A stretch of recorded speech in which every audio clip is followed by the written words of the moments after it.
Pak, ini kan kita akan melakukan sensus ekonomi 2026. Ya. Kapan akan kita laksanakan sensus ekonomi pada tahun ini? Sensus ekonomi 2026 dimulai pada tanggal 1 Mei hingga 31 Juli 2026. Sensus ekonomi ini kan kita untuk mendata UMKM atau begitu kan Pak. Tadi kan seperti kekhawatiran Pak Sekda kan kita lagi di tengah bencana nih Pak. Mungkin apakah ada mungkin sensus khusus untuk wilayah bencana atau bagaimana mungkin bisa dijelaskan?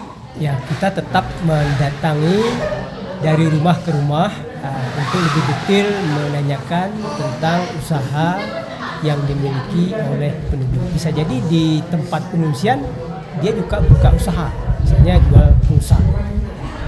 Jadi untuk kekhawatiran Pak Sekda tadi, apakah nanti bagaimana cara indikator penilaiannya itu sendiri, bagaimana mungkin bisa dijelaskan?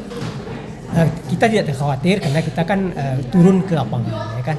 Jadi ya kalau yang kita yang kita perlu hati-hati itu jangan sempat ada yang terlewat, usaha-usaha yang terlewat ya. Jadi kita semua lini itu akan kita mintakan informasinya. Untuk tujuan pengadaan sensus ekonomi ini sendiri mungkin bisa dijelaskan Pak? Ya, mungkin Mordi.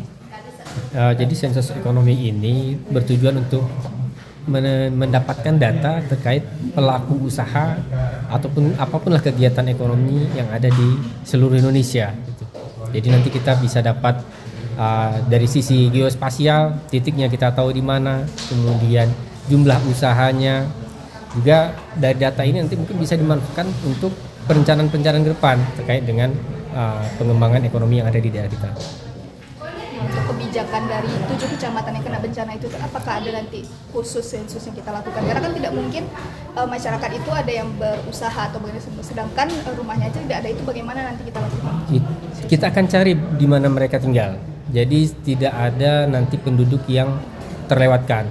Nah, kalaupun nanti mungkin ada beberapa rumah yang tidak kita temui, kita akan coba lewat istilahnya snowballing ya, kita tanya sama tetangganya, kita tanya sama keluarganya yang kenal ada di mana, kemudian akan kita wawancara. Jika dia dari awal dia pelaku usaha dan ini setelah bencana tidak lakukan usaha, itu bagaimana nanti Pak? Apakah masuk jadi koresponden sensus ekonomi atau bagaimana mungkin?